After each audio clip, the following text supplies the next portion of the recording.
4h30 podemos começar. Então é isso, gente. Para quem entrou agora, vou me apresentar de novo. Meu nome é Igor Fontes e eu sou o letrista e o baixista da banda Ressignificância. E Eu você? sou Miguel Fontes, sou guitarrista e vocalista da banda Ressignificância. Muito feliz aqui, a gente está encantado aqui no TikTok com mais de 1.300 seguidores, já acompanhando o nosso trabalho, mesmo antes do lançamento. Então a gente fica muito feliz de estar aqui para fazer esse bate-papo com vocês. Sim, também porque nos primeiros posts eu tentava falar uma questão mais pessoal minha sobre o meu gosto musical e depois eu comecei a apresentar um pouco o teaser de algumas músicas que a gente vai também lançar e a que a gente lançou hoje, que é Catedral, mas a gente nunca teve esse contato mesmo com os seguidores, com as pessoas, para poder explicar melhor o que é a nossa banda, né? A banda em si, ela começou em 2020, na pandemia. Eu nunca tive contato nenhum com instrumento na minha vida. Na verdade tive foi violino quando era criança, mas eu parei, então fiquei foi em 2020, então eu tinha 18 anos, então fiquei uns 6 anos sem tocar nenhum instrumento. E aí começou na pandemia, naquele tédio, não tinha muito o que fazer. Eu vi que meu pai sempre teve um violão, um Fender, que é assim, um baita de um violão muito bom, muito antigo, vintage, mas assim, excelente, em perfeito estado. E aí eu olhei para esse violão e vi que eu estava com tanto tempo e falei, e se eu aprender a tocar instrumento? O violão é um instrumento tão legal, tão versátil, pode aprender a cantar com ele, falam que não é tão difícil, então vamos começar pelo violão. E foi aí que... Não, acho que é por aí, porque nos anos 80 eu tive banda, uma banda chamada Nada Consta, e naquele ritmo que Brasília tinha 250 bandas, eu estava vendo outro dia a vocalista do Escola de Escândalos falando no YouTube, dizendo que Brasília naquela época tinha 250 bandas. Então a gente tocava, Nada Consta era uma banda com 4 pessoas, então tínhamos eu como vocalista e guitarrista, assim como no Ressignificância, tinha o Pedro na bateria, tinha o Clóvis no teclado e tinha o Júnior no baixo. E a gente tocou no Bom Demais, um bar famoso aqui de Brasília, onde até a Cassia começou. Foi aquele momento assim, mágico, mas depois a guitarra e o próprio violão continuaram na minha vida, mas por outros caminhos, porque eu comecei a estudar, a trabalhar, fazer uma série de coisas. Mas realmente na pandemia eu acho que tendo essa oportunidade também de ver as suas letras, e que são incríveis, letras legais demais, vocês vão adorar, pura poesia. Eu comecei a ver aquilo também e senti que precisava resgatar um pouco, daquele momento mágico que foi os anos 80 de Brasília.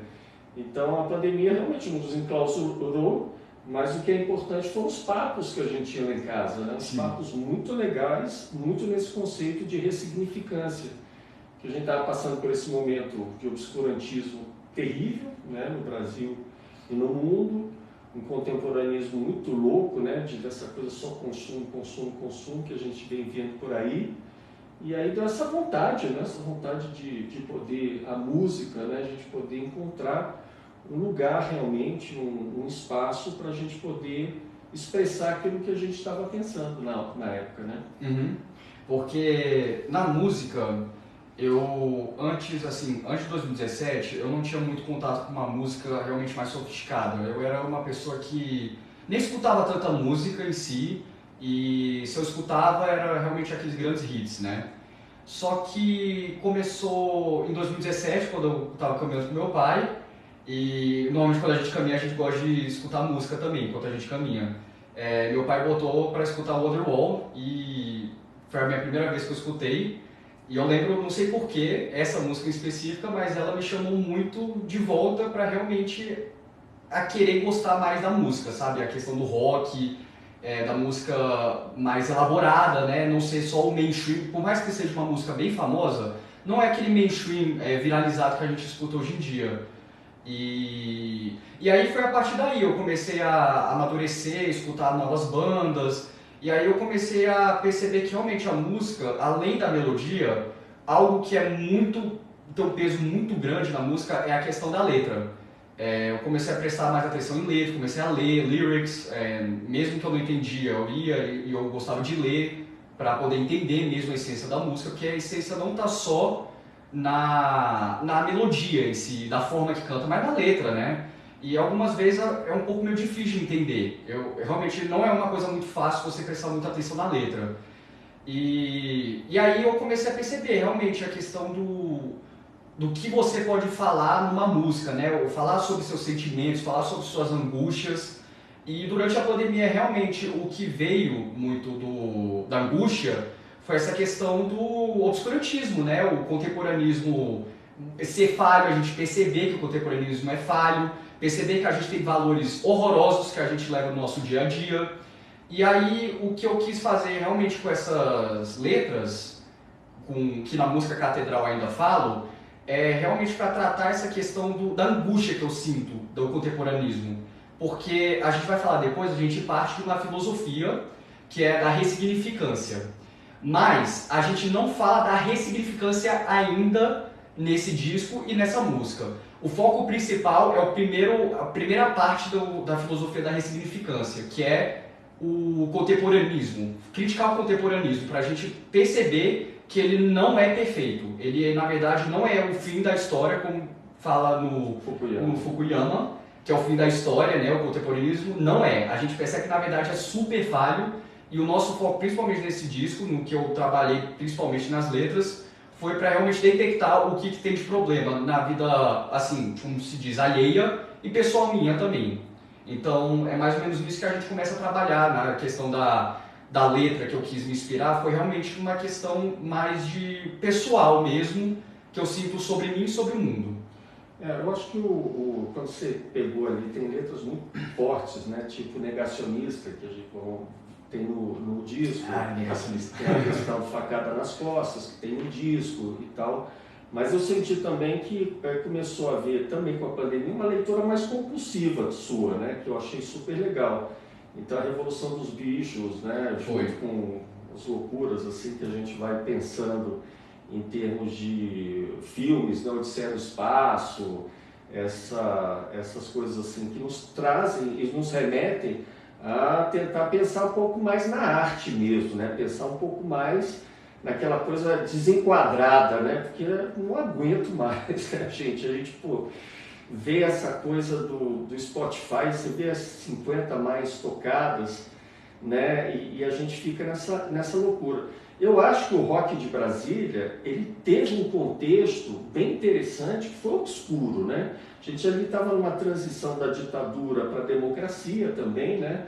Uma situação assim de penúria total, né? Assim, os espaços, o Legião fala sobre isso, né? Sobre o tédio, um T bem grande para você, né? Uma coisa assim bem forte naquele momento, mas esse vazio, ele era ocupado como, né? Era ocupado com arte, né? Então, fugindo completamente dessa coisa do cover, né? Que, poxa, eu lembro lá nos anos 80, né? Ali no Cine Carim, né? Se o cara cantasse, subisse num palco para cantar cover, eu acho que a gente chegava lá e falava, ó, não vai rolar, né? Então tinha uma banda que cantava assim do nada, né? Morte ao Reagan, morte ao Reagan, a gente, pô, achava super legal, aí um pulava em cima do outro. Foi quando começou, a gente não tinha nem Roda da Morte naquela época, eu estava vendo até um vídeo bem legal do Escola de Escândalos aí no YouTube, até eles tocando no Rio de Janeiro, né, com um grande Feijão, um grande guitarrista, né, os caras arrasando, mas era um por outro e não tinha essa coisa organizadinha da Roda da Morte não, era uma coisa assim, era meio jogado, sabe? Então os primórdios da coisa, e eu acho que a gente encontrou esse novo momento, né, esse momento de vácuo que deu mesmo, né, nessa coisa do que veio esse obscurantismo, a coisa horrorosa de militarismo de novo, né? Essas coisas, questões todas que vêm. E aí esse vácuo abriu e eu acho que, não sei, a gente teve esse pensamento, vamos lá e vamos, não que a gente vai preencher o vácuo, muito longe disso, mas a gente vai questionar esse vácuo, a gente vai refletir sobre esse vácuo, né? E nada melhor que a música, né? Então eu pude até escrever um livro também, Ressignificância, que de repente a gente possa falar um pouco mais para frente. mas sem visão nenhuma ideológica, sem visão nenhuma doutrinária, sem visão nenhuma, né, dogmática. É mesmo uma reflexão nesse momento que a gente se encontra num contexto muito obscuro, né, e sabendo que o contemporâneo, essa coisa de consumo, não deu conta do recado, né, e aí abre esse espaço horroroso para o obscurantismo, para a loucura e tal. Então acho que foi uma oportunidade da gente refletir isso, né, e ao mesmo tempo tentar produzir algo que a gente pudesse retomar, né, aquele pensamento que houve de transformação, de mudança do rock Brasília dos anos 80, mas novo, que seja um neo-rock Brasília. A gente vai falar mais sobre isso, mas eu acho que é um gênero que a gente é o precursor, que a gente quer ser o precursor do neo-rock Brasília, né? Um gênero musical, um neo-rock Brasília, que possa trazer realmente possibilidades novas de reflexão, daqueles sentimentos todos que nos ajudaram muito. O rock de Brasília ajudou muito o Brasil, né, a pensar. Quando a gente vê, né, o Finis África, quando a gente vê o que foi o Escola de Escândalo, o que foi o Distrito Federal, o que foi o Elite Sofisticado, o que foi tantas outras bandas que muitas pessoas nem conhecem, né, conhecem só mais que vem do Aborto Elétrico, ali, do Legião, ou do Paralama, Raimundos, mas aquela galera ali, né, que a gente estava ali também beliscando um pouquinho com Nada Consta, era uma coisa exatamente para isso, para trazer de novo sentimento às pessoas, né? Um sentimento, mas não mais essa coisa assim, né, de obscura que traz a coisa pronta, né? O problema das ideologias, das doutrinas e dogmas é que parece trazer as coisas prontas, né? Então assim, e aí eu vendo até o disco Rumores, né, daquela época, a grande coletânea dessas bandas mas, né, que talvez não fizeram essa projeção, mas elas tocavam muita gente. O que foi legal do Rumores, ouvindo, é que trazia tudo isso, mas a qualidade sonora não tinha como, né? Não tinha que essa tecnologia e tudo. Então acho que o Neo Rock Brasília é isso. Hoje a gente tem essas possibilidades tecnológicas do TikTok, de bater um papo, de conversar. Então eu acho isso muito legal. E falando sobre essa questão da tecnologia que a gente tem hoje em dia, o processo da gente gravar o disco em si foi muito interessante, porque antes, quando você tem um pensamento mais ignorante sobre o fazer o disco, a gente sempre pensa numa grande produtora, num grande estúdio, para poder sair naquela qualidade que a gente consegue escutar no serviço de streaming, nas rádios. Mas hoje em dia é chocante, você consegue fazer realmente a música assim, incrível, perfeita para estúdio, para rádio, pode ser até em casa. A gente não fez em casa, mas até em casa hoje é possível. Então, realmente a tecnologia, por mais que a gente fale, que é uma coisa que eu falo na música do Negacionista, né? Tecnologia é ciência. A ciência, ela é um presente de Deus, mas ela facilmente é acolhida pelo diabo. Então, assim, a tecnologia hoje em dia a gente tem muita visão ruim, né? Falando sobre a questão, ela atrapalha nisso, naquilo. Mas ela veio também com o intuito de ser boa, e ela auxilia muitas coisas. E uma delas que ela começou a auxiliar realmente foi essa democratização do acesso de qualidade para poder cada um fazer a música, sabe? Então, mas isso é que eu achei muito interessante, porque com esse acesso, pode ser que tenha, é que eu ainda não conheço, eu fico procurando, vou correndo atrás, mas eu não acho. Mas o que a gente vê mais mainstream, ou pelo menos do mundo indie, do mundo alternativo, eu pensava que a música ia evoluir mais ainda do que era, por exemplo, nos anos 70, 80, sabe? Mas parece que a galera ficou com medo de querer fazer algo muito grande, muito grandioso, né? Fazer melodias mais complexas, uma questão de solo, né? O solo de guitarra mesmo desapareceu do rock, né? Hoje em dia você não escuta mais solo de música rock nas músicas de hoje em dia. Pode ser que tenha, banda sim. Eu já escutei uma que foi recomendada, uma banda progressista, que ela começou na década passada e que faz músicas excepcionais, mas sim, é difícil achar, sabe? Não é aquela facilidade que nem a gente tinha antigamente. Agora, realmente o que fica é isso, né? Que hoje em dia você já tem essa possibilidade aqui, Brasília mesmo, né? Nesse circuito que a gente vê, assim, pessoas de altíssima qualidade, produzindo coisas super legais, né? E nos ajudando demais, né? Nesse percurso todo, a gente teve a produção aí do Estúdio Hertz, né, do Mariano, que é um cara incrível, né, que tem toda uma ciência até para trabalhar. Tem essa questão aí do belting contemporâneo, né, da Kate, que é uma do maestro Marconi, e todos ali muito abertos a ajudar nessa coisa de realmente fazer um trabalho que possa trazer qualidade tecnológica para isso, né? E vai além, né? Você pensar na arte também do próprio Catedral da Esperança, né? Com um trabalho artístico de colagem feito pela Bruna, da Frangalhos, que vem trabalhando aí no Instagram, um site super legal.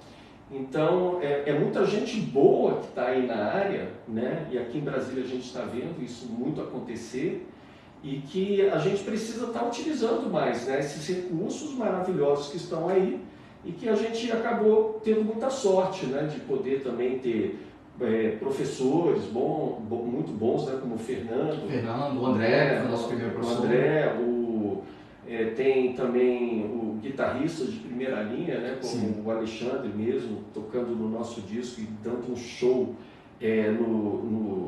nos solos, e né, quem já ouviu aí, Catedral está bem forte nessa questão de solos, né? Vocês vão ver uns solos muito fortes, muito legais. Então é isso, né? Como é que a gente aproveita o momento também, né, de ocupar esse espaço de reflexão para que a gente possa ter realmente uma possibilidade de se aventurar aí no Neo Rock Brasília, que traga esses elementos para a gente de reflexão sobre o que a gente está vivendo, né? Que é esse obscurantismo insano e esse contemporaneismo que acaba levando as pessoas só para um foco de consumo, a própria música, né? Muito sexista, a música muito, muitas vezes enveredando mais para o cover mesmo. Então cadê aquele lado sobre consumo? Também é muito consumista e tudo, né? Falar sobre consumo, falar sobre marca, falar sobre ostentação, e a questão da música que fala sobre os sentimentos estão ficando cada vez mais de lado, né? E falando sobre Brasília, né, o rock de Brasília, eu acho, e a cidade de Brasília.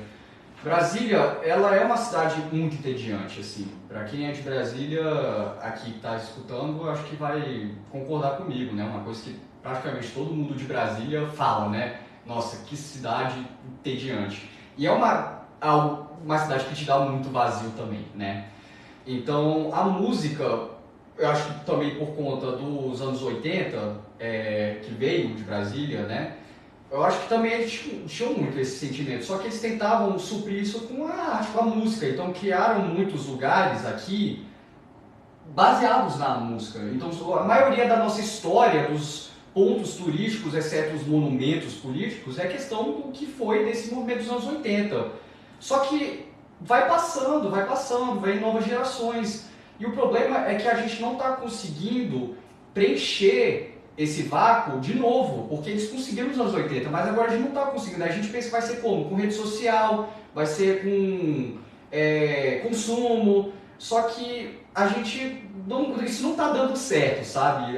Eu percebo que na verdade está dando um efeito pior do que ele era para ser.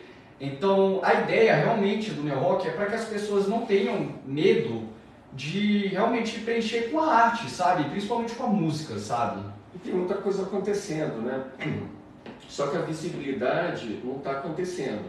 Então, por exemplo, eu estava ouvindo bandas aqui de Brasília, como o Escolta, né, do grande baterista Pedro, que nos ajudou bastante também a poder alinhar melhor as músicas e tudo. A banda Joe Silhueta, que eu vi um show da Joe Silhueta e da cantora Gaivota Naves, muito boa, muito fino. Excelente, né? Muito bom. Tem até o do próprio Fernando, né? Que o Stella, que eu estava ouvindo, o disco foi lançado em 2018, né? São discos e músicas excelentes, né? São. E só que qual é a repercussão que isso está tendo? Aqui é o início de uma jornada, né? No meu entender, é o início de uma jornada. Porque as pessoas já... Uma coisa que a gente aprende na música, né? Que foi muito legal, é que as pessoas se viciam num determinado gênero musical, né, ou em um determinado tipo de música. Então, como é que aquilo se abre para uma coisa nova. Eu acho que gênero musical é importante. Se falar sobre neo-rock Brasília é importante. Né? O que isso significa, até para dar uma treinada no ouvido novo, de música nova. Né? Então, para mim, assim, se alguém ouve hoje Catedral da Esperança, pô, que som está um pouco estranho, acho legal. Né? Que bom que está achando um pouco estranho, assim, né? Porque o que a gente quer é realmente uma coisa que se desapegue, né,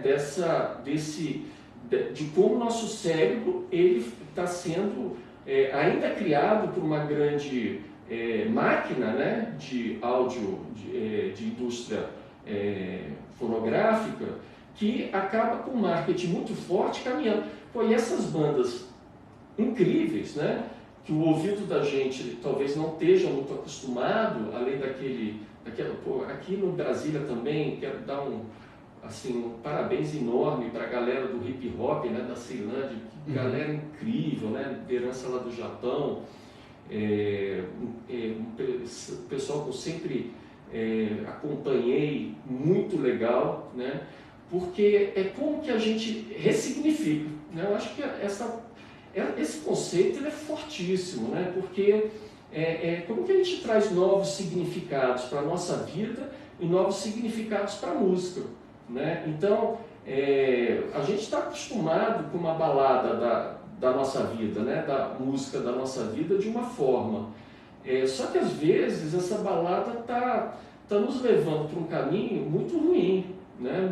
Não legal, né? Assim, a gente está assim, indo muito no automático. Né? Então, tentar trazer novos elementos de significação, né, de ressignificância, começando pela arte, é muito legal, porque é uma reflexão também individual de cada um, daquilo que fala, pô, por que eu estou sendo tão treinado a agir dessa forma? E aí a gente até fala, né, por exemplo, coisas de machismo, por exemplo. Machismo é uma coisa terrível, né, uma ideologia horrorosa. Eu mesmo, né, isso aí eu vou falar em outros momentos sobre igualdade de gênero. Igualdade de gênero salvou minha vida, né? Uma coisa maravilhosa. Mas eu tinha que sair de uma balada que me projetava, que me engessava dentro do machismo. Como é que ressignifica isso, né? Então, eu acho que aquilo que a gente puder ter de galera, né, tentando repensar e talvez trazer essa onda de um novo gênero, né, rock Brasília, que possa trazer esses elementos de uma nova escuta, de um ressignificar dessa escuta, eu acho fundamental, né? E também uma coisa que você falou sobre a arte, né, ser também uma expressão individual, mas é uma expressão individual dentro do que está acontecendo de um coletivo. E o que é interessante, criando um movimento, é que você começa a ver novas pessoas, novos artistas aparecendo e criando novas perspectivas, né, sobre elas mesmas e sobre o coletivo, porque tudo parte de um macro para poder estimular um micro. Então, uma pessoa, quando a gente cria um movimento desse, começa a aparecer pessoas, novos artistas falando sobre as questões, questionando também, isso significa que temos uma sociedade que está confusa, né? Então, aí é mais ou menos esse ponto que a gente quer levar, é a reflexão. Não é porque a gente não sabe de nada, a gente não sabe qual que é a forma que nos traz plenitude na vida, pelo menos minha pessoal, não sei. Eu não sei exatamente o que me faz ser feliz. E assim, se eu não sei o que me faz feliz, como eu vou saber o que faz o outro feliz também? Mas uma coisa que eu gostaria de fazer comigo mesmo, que eu gostaria dos outros vendo, é a questão da reflexão, refletir, né? E eu acho que a gente chega, né, Igor, na coisa da música mesmo, né? Da música do Ressignificância, que foi o processo criativo, né? Então, aí realmente eu tenho que confessar que fiquei espantado com tuas letras, né? Tuas letras, elas me chamam demais a atenção, né? Um bom ouvinte, um ouvinte atento ali, começando aí com o lançamento da Catedral da Esperança, seria até bom entender um pouco mais, assim, de onde que veio isso? Porque eu vi que você estava ali lendo muita coisa, estava trabalhando muito, né? Mas como é que na Catedral da Esperança mesmo foi esse processo criativo de letra? Porque da melodia, eu vou falar um pouco mais sobre isso, parecia assim, você mandava a letra, eu fazia a melodia, ela batia completamente, né? Era muito rápido o encaixe, né? Parecia que já tinha ali uma melodia pré-formatada só para encaixar uma letra. E são 11 músicas, né? Não é uma coisa que aconteceu uma ou duas vezes, né?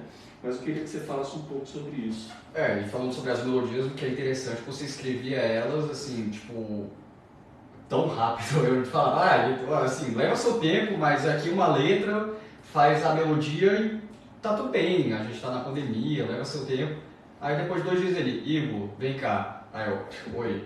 Aí ele me levava lá pra sala, onde a gente toca o instrumento, e aí falou, eu fiz a melodia. Eu falei, mas já? 2 dias? Já. Aí foi lá e realmente toda elaborada, a melodia toda elaborada. Então realmente foi o trabalho, a sua velocidade criativa também é muito boa mesmo.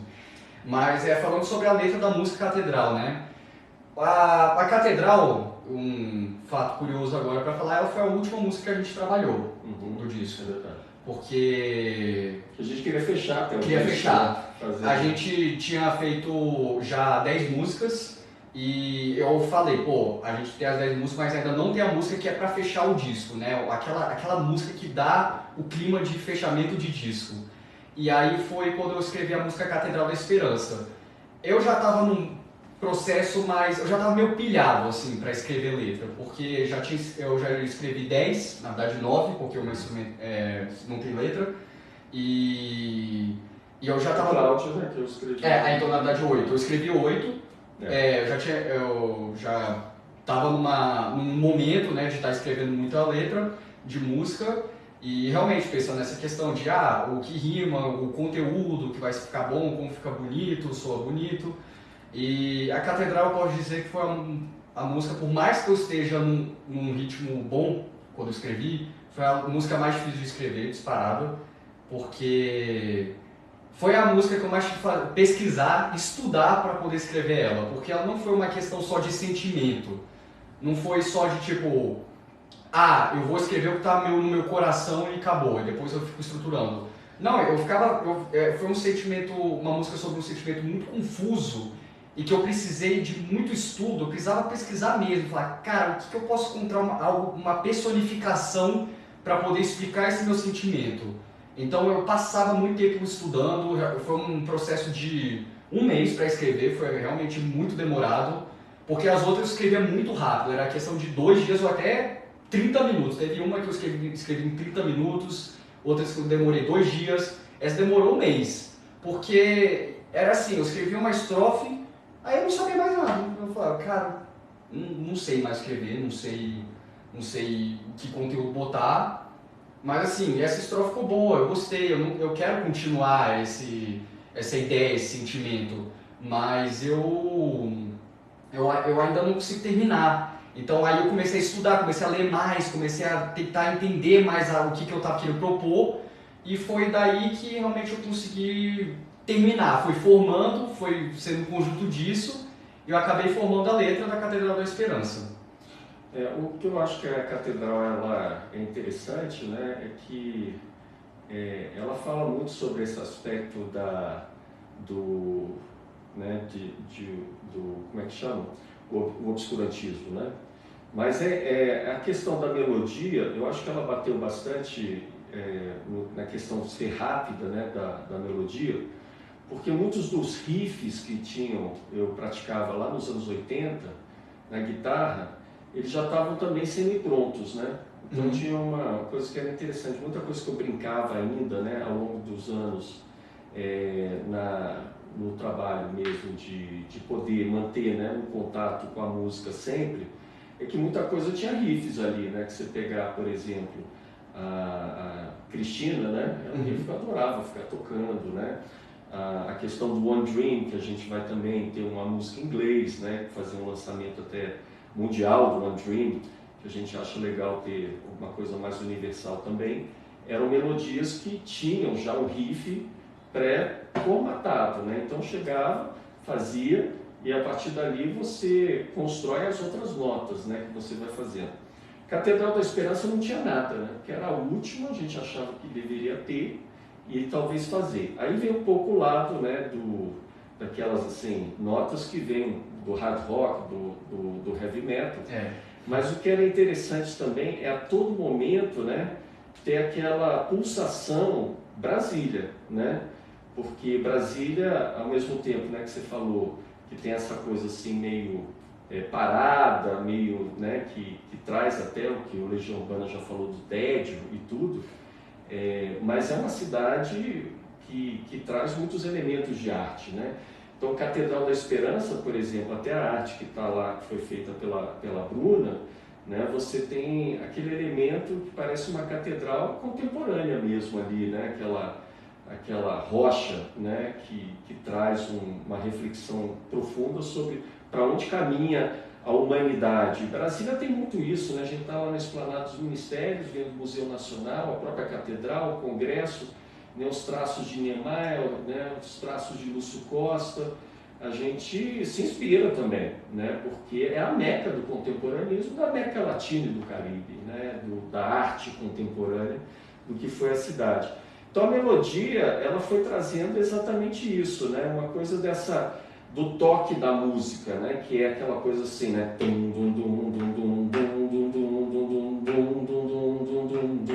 parece que você está caminhando mesmo ali em Brasília, né, e assim, quem é de Brasília sente muito essa pulsação, né, e a coisa que estoura, né.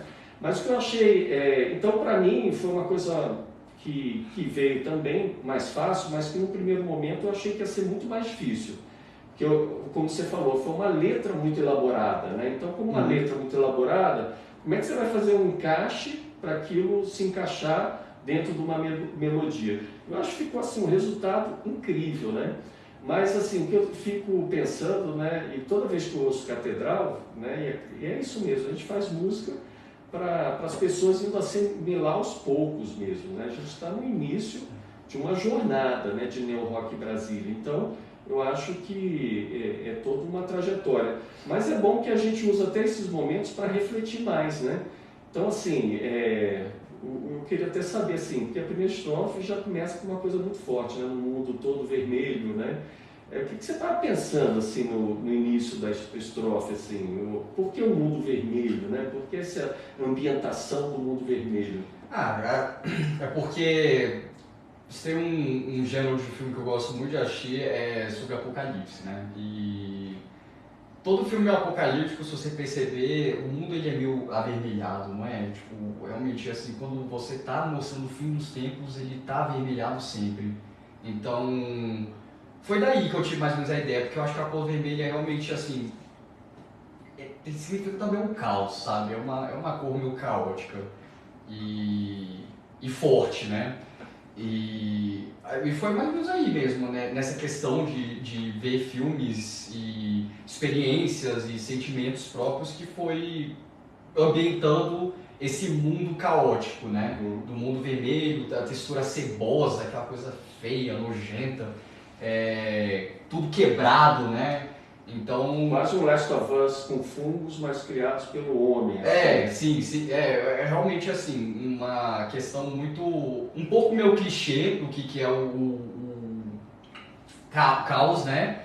Mas tentando realmente fazer com que as pessoas consigam entender mesmo, sabe, o que eu tô falando. Então realmente é fácil também de entender, né? Consegue ambientar, fala, no mundo todo vermelho, tá bom, beleza, vamos ver esse mundo vermelho. A textura cebosa, e depois, tá, tô começando a entender. Aí crateras nos prédios, ponte quebrada. Falando nisso, na ponte quebrada, antes era para ser viaduto está quebrado por conta do viaduto que quebrou aqui em Brasília, né? Mas não deu muito certo, eu botei a ponte da cidade para quebrar mesmo. Aqui é a ponte JK, não para de quebrar, né? então, é mais ou menos essa a ideia. Mas o que eu achei interessante é que, depois dessa ambientação, aí vem na Catedral da Ispe, quando a gente...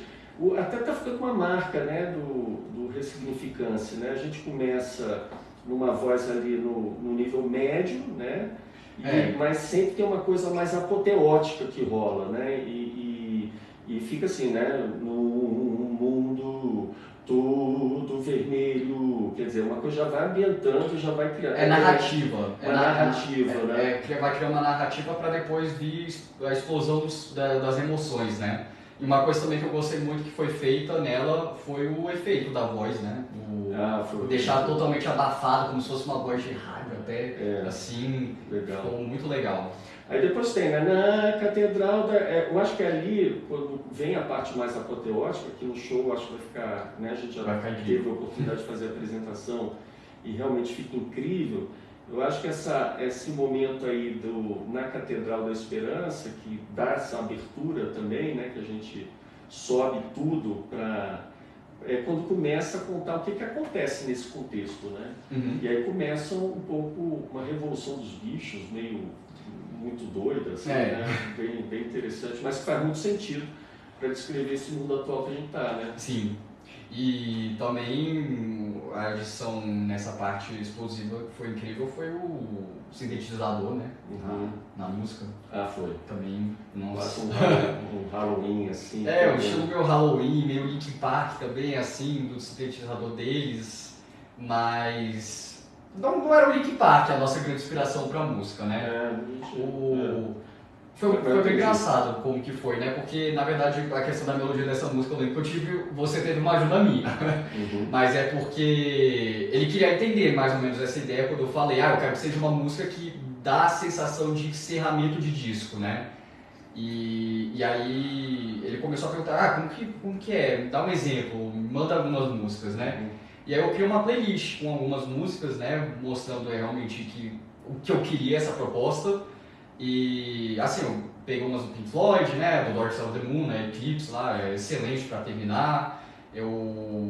Por mais que ela não comece o disco, eu acho meio interessante também, eu acho que eu botei o Hotel California, ela é que abre o disco, na verdade, né, mas ela tira mais ou menos a ideia que eu queria, mas a música que mais colou foi de um disco que eu amo de paixão, que é um do No Doubt, que é o Tragic Kingdom, que é a própria música Tragic Kingdom, né, que essa sim fecha o disco. Que aí foi daí que você entendeu mesmo o que eu queria falar, né? Com essa questão de fechar o disco.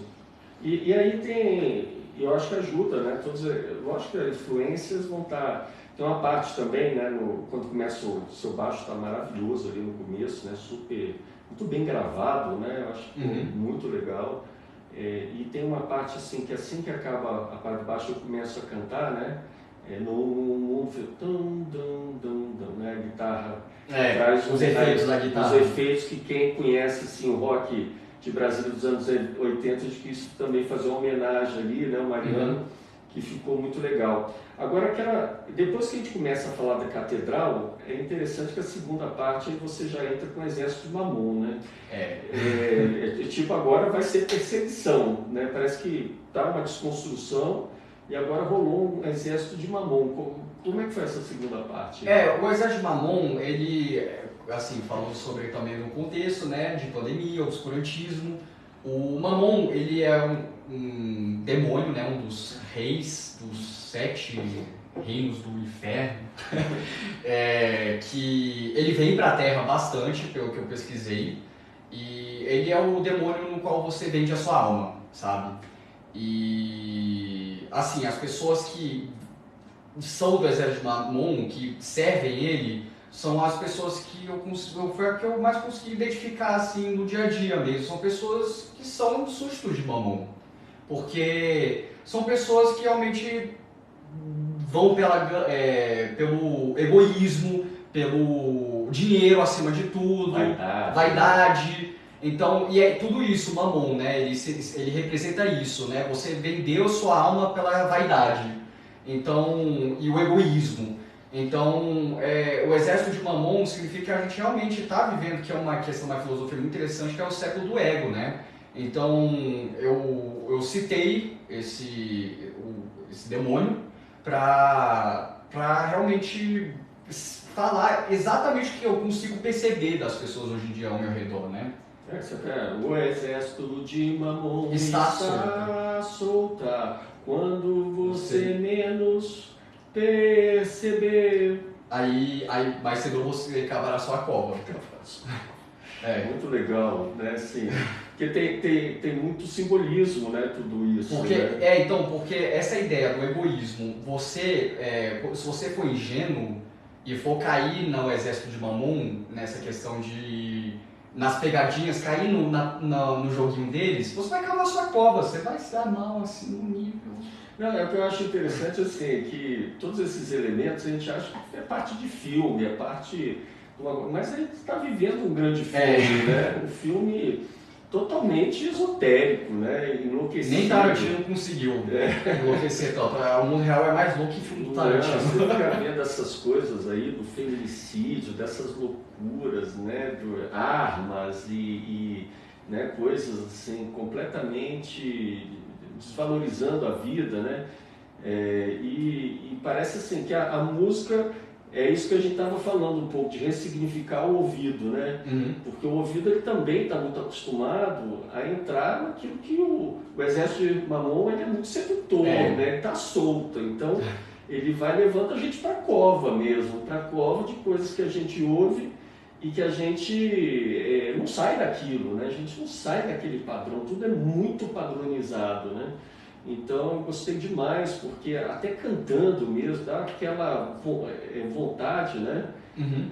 De passar aquela mensagem de uma forma melódica, mas é dentro desse incômodo que a melodia traz mesmo, né? Porque ela não é uma melodia de heavy metal, né? Que a gente está falando sobre demônios e santos, não, a gente está falando sempre com ressignificância, que eu acho super legal, da vida real, mesmo que seja por simbologia, a gente fala muito, né, desses elementos que vêm para repensar esse novo padrão de música que a gente precisa realmente trazer, né, como uma luz para essas trevas que vêm, como a gente está falando de músicas muito legais que estão sendo produzidas em Brasília, e a gente tentar ser mais um que possa trazer esse elemento, né? Mas que eu acho que ali, de repente, depois dessa parte, tem um solo demais, né? O solo, aquele solo, eu acho realmente que pegou de surpresa. Ele vem e ele dá aquele espaço mesmo para se refletir um pouco das duas primeiras partes, né? Porque fica me batendo na cabeça, né? A mesma coisa, né? Então esse é um alerta também, né? Cuidado para não ser sempre a mesma coisa, né? Então muita gente fala assim, mas pô, por que né, você quer repetir tanto a mesma coisa? Para pensar, olha, tem a mesma, mas depois dá esse espaço, né? Esse espaço para que a guitarra venha e a gente possa realmente trabalhar assim, poxa, veio uma guitarra aí super melódica, para quem gosta de guitarra, né? Qualquer guitarrista, qualquer gente que gosta de um bom solo de guitarra, ali vem com tudo, muito bem produzido, né? A música está muito bem gravada. Isso, realmente. A gente foi muito... Porque a gente, há 2 anos atrás, não imaginava que ia chegar nessa qualidade. Ia ser só uma questão muito amadora, porque, assim, há 2 anos atrás eu pensava que não passava de um hobby. E aí começou a flertar com essa questão de gravar a música. Só que a ideia inicial, eu falei, pô, vai ser com o que a gente tem mesmo, material bem cru que a gente tinha. Não vai ser nunca um som gravado tipo, de alta qualidade, é impossível isso. Só que foi abrindo, né? Foi abrindo, a gente... E evoluindo, porque foi muito trabalho mesmo, a questão para poder chegar nessa qualidade foram 2 anos. 2 anos trabalhando, ensaiando todo dia, aí depois teve Mariano para vir com novas ideias, a gente teve que aprender a gente teve que aprender a cantar também, com grandes professores, ter muita humildade assim, de querer realmente aprender, de acreditar que se realmente você se esforçar, você consegue cantar, sabe? Eu acho que isso que é legal também. Pode ser um número pequeno de ouvintes, não tem problema, mas a gente quer entregar a qualidade. Né? A qualidade da reflexão, qualidade, e que essa reflexão não seja uma reflexão que venha com amadorismo, né? A gente quer uma coisa que seja entregue para exatamente isso, as pessoas poderem ouvir. E é interessante, né?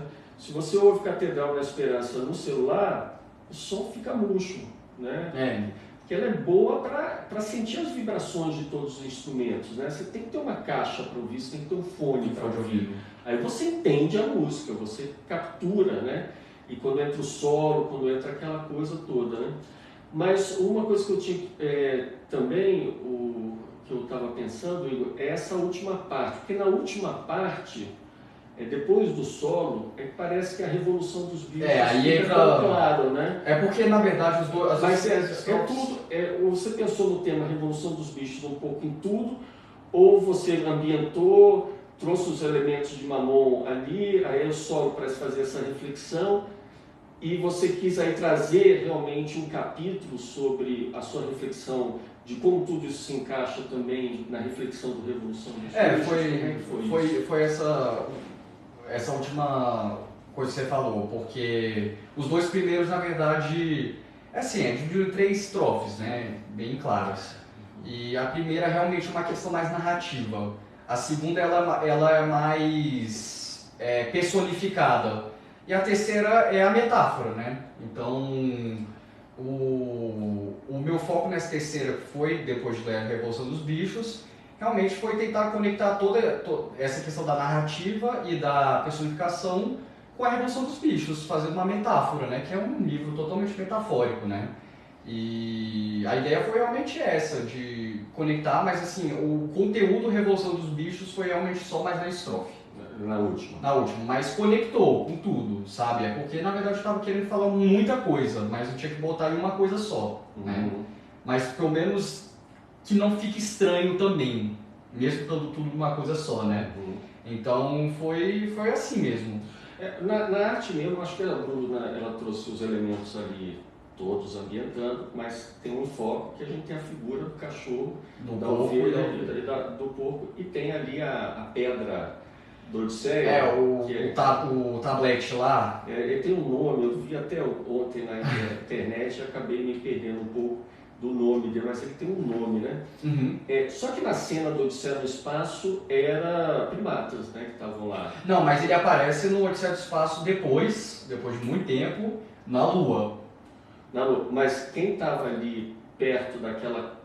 Foram os primatas. Os primatas, né? Foi, na primeira cena foi. Eu achei isso, assim, do Odisseia do Espaço que eu me lembro, eu acho que essa simbologia que ele dizia assim, dentro dessa ordem aí, né, de Odisseia do Espaço, o ser humano é primata, né? Então, dentro do tempo, da coisa assim, porque o tempo é milhões e milhões de anos, né? A gente se acha que é o dono do mundo, né? É que nem a coisa da natureza. Eu gosto de pensar muito sobre isso. Natureza e tal. Mas ali tem a figura, em vez dos primatas, quer dizer, essa ideia de pessoas de Revolução dos Bichos que representam, né, todo esse capital, todo esse contemporaneismo, que representados ali pela ovelha, pelo cachorro e pelo porco, você acha que é os novos primatas, é isso? Como é que você vê essa imagem que vem ali da arte? É porque no Odisseia do Espaço, o que é interessante é porque no filme ele é dividido entre os primatas, né? Para a primeira vez que aparece o tablete é para os primatas, e esse tablete ele significa a evolução, né, do ser humano. Então, dos primatas foi a questão deles utilizarem o osso, utilizarem material para o bem próprio, né? E aí foi a partir daí que começou uma super evolução. E aí, o que eu acho interessante da evolução dos bichos que dá para colocar no Odisseia do Espaço é que a gente agora consegue diversificar. Em vez de ser tudo primata, agora a gente tem vários tipos de animais. A gente tem o porco, que é a elite pensante. Pensante. Os cachorros, que são os agressivos, então, que é o militarismo, é o machão, é o que é agressivo, né, que ataca. E as ovelhas que somos nós, né, assim, os civis. Os civis são as ovelhas. Nós viramos pessoas, assim, super bem divididos, sabe? Entre ovelhas, cachorros e porcos. E os porcos, eles não são pessoas do bem. A gente pensa, uma galera intelectualizada. Não, na verdade as pessoas utilizam dessa intelectualidade para fazer o mal. Então, independente da intelectualidade, se ele achar que está fazendo bem, sempre vai estar fazendo mal, porque sempre vai estar valorizando uma elite, né? Enquanto os cachorros vão estar lá para proteger os porcos e as ovelhas só vão estar lá para repetir, consumir, ser, assim, minions, né, dos porcos. Então, aí o que esse tablet, que eu acho interessante desse tablet na arte da música, é que realmente a gente tentar buscar significância, a evolução de novo do pensamento, para que a gente pare de ser essas três coisas, né? A ideia é realmente parar. Assim, a questão de todo ser um animal só não é ruim também, mas a ideia é a gente ser um animal só, mas que seja benéfico para todos também, né? Não seja essa divisão. Eu acho que é mais assim, no contexto de vamos evoluir, né, gente? A gente precisa aí, que é isso, né? Essas estratificações que a gente tem. A gente precisa de igualdade de gênero, a gente precisa de justiça racial, a gente precisa pensar realmente em coisas que nos tirem desse padrão de consumo que a gente vive. Mas eu gosto muito da música e eu acho essa música, quando eu toco, canto, eu me sinto bem com ela. A gente tocou lá na UNB, né, trouxe uma vibração super legal. Geralmente a reação do público é bem gostosa, né, muito legal. E é bom a gente poder explicar também, né, com as redes sociais agora, um pouco do contexto da música, da letra e tal. Eu acho que é importante. Mas é uma música que lança, né? E ela fala muito da banda, então eu acho que foi a decisão certa, né? Ser lançada, a primeira a ser lançada, né? E dentro de um início de jornada, né? Que é o Ressignificância. Então, muito legal a gente poder, né, ter esses elementos tão fortes, né? Tão presentes dentro de uma letra, né? E fazer, ver como que a galera pode começar a treinar mais o ouvido para ir para esses outros caminhos, né? Mas aí a gente tem um disco também, né? Então como é que vai ser isso aí? O disco... São mais 10 músicas? São mais 10. São 11 no total. E uma coisa que é meio interessante é porque a gente não quis seguir um estilo próprio, sabe? Sobre, a gente vai seguir um gênero um subgênero do rock, acabou. A gente ficou tão ansioso que falou, não, quero experimentar de tudo, né? Uhum. Então, no disco foi... o que você escuta na Catedral foi a música que mais parecia uma média de tudo que a gente fez, né? Então, realmente eu acho que foi a música Catedral de Esperança que mais parece o nosso som, mas não significa que vai ser o nosso som. Porque o que vocês vão escutar de dois extremos muito grandes, desde o pop rock, assim, bem pop rock mesmo, para um punk, né? A gente tem uma música punk que é a Negacionista. Então, é isso que vai ser interessante no disco, né? Porque não tem um subgênero do rock que a gente trabalha nele. A gente trabalha em tudo, quer explorar tudo. Eu acho que isso é uma coisa também que eu acho que o conceito que deveria ser novo, né? Eu gosto muito de bandas que não tem medo de mudar o gênero, sabe? Só que muitas acabam fazendo assim, lançam um disco de um só gênero, o próximo disco é de um outro gênero, depois vai seguindo. Eu acho que não tem problema de você querer fazer realmente uma riqueza de gêneros e explorar tudo num disco só, sabe? Uma que faz isso é a Fiona Apple, por exemplo, né, com os discos dela. Ela, no último disco, ela tenta variar de tudo, de um piano mais clássico para uma música de tambores, depois uma música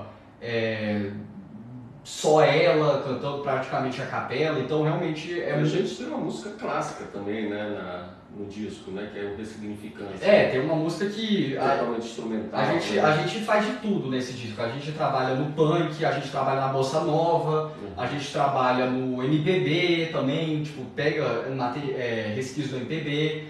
Tem também a questão clássica, que é uma instrumental, tem pop rock, tem estilo... Homenagem tem a música amadas, homenagem às amadas, realmente... Brasília, né? Tem uma homenagem à própria Brasília. Uma homenagem à Brasília, tem também psicodélico, então é tudo, sabe? É um disco muito tem inglês, né? Uma música em inglês também. Muito legal, né?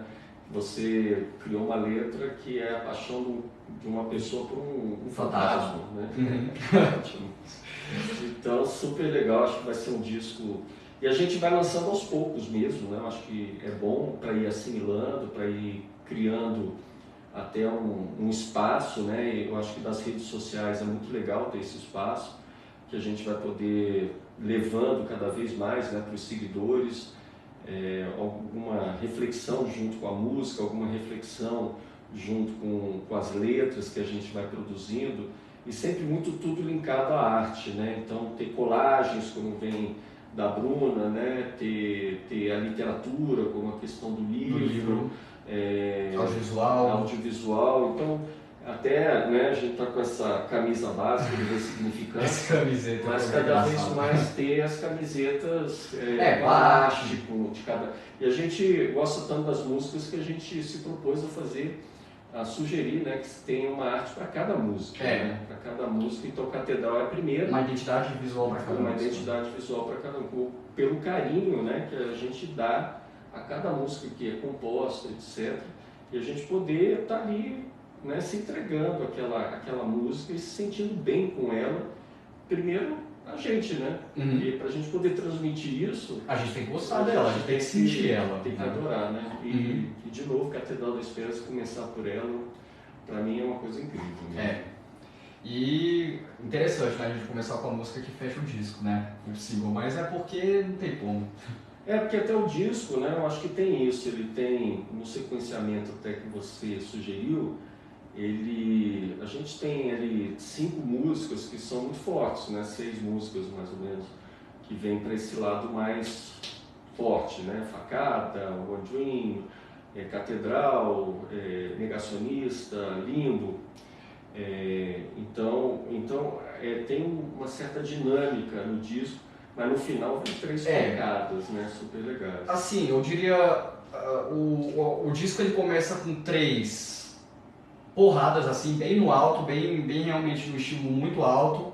Depois, assim, a questão da velocidade vai caindo, que é quando entra o pop rock, o instrumental também. E aí, mas aí o que eu queria, em vez de fazer assim, descer e depois subir de novo, eu queria já cortar assim direto e dar um estilo muito grande, porque aí logo em seguida vai vir o Negacionista. Então vai ter a música mais lenta nossa, que é a Cláudia, que ela é pop rock, assim... Que precede Ressignificância, que é a música clássica, que é o instrumental. Mas aí, em vez de eu querer subir aos poucos, que eu poderia ter botado a música One Dream, que é em inglês, para dar aquela animada de novo. Em vez disso, já quis levar ao extremo de novo, sabe? Que é o Negacionista. Aí depois da Negacionista, que é as 3 que eu considero as 3 apoteóticas, né? Que aí é o One Dream, a Facada, que ela tem um conceito daquele de começar uma música lenta e terminar ela rápida, né? Como o Stairway to Heaven, 505, One. Assim, não que elas seguem o modelo delas em questão, tipo, instrumental, mas seguindo essa ideia da questão de começar lenta, com poucos instrumentos lentos, para chegar no final realmente ser uma explosão muito grande. E a minha favorita, pessoalmente, é a Facada. E aí tem a Catedral da Esperança, que ela é para fechar o disco, entre aspas, mas quem fecha o disco mesmo é a Bossa Nova, que vai ser um reprise da música do Voo de Brasília. É uma música muito curtinha, acho que tem 2 minutos, e é só para uma reflexão final mesmo. Eu sinto que também o disco tem isso, né? São capítulos que a pessoa que ouvir todo ele vai curtir, porque realmente cada música conversa sobre essas questões que a gente está fazendo. E vamos tentar sempre fazer um live, né, para cada música. Para cada música, poder falar sobre ela. Sim. Então isso é só o início de um trabalho, né, muito legal poder estar aqui com tantas pessoas por trás que nos ajudaram pra caramba, né.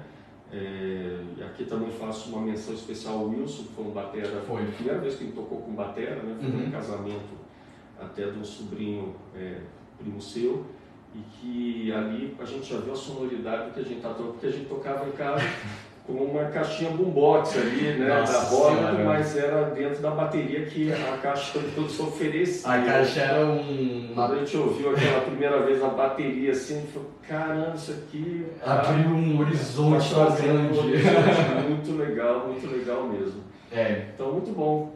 é isso. Nota 1000. Lançamento, então para quem ainda está aí na live, ainda quem não escutou a música, é só entrar em qualquer serviço de streaming, no YouTube também, e pesquisar Ressignificance, Catedral da Esperança. E já está disponível em todos os serviços de streaming. Valeu, galera. Bom demais estar aqui e vamos estar juntos nessa jornada. Valeu, um abração. Vamos então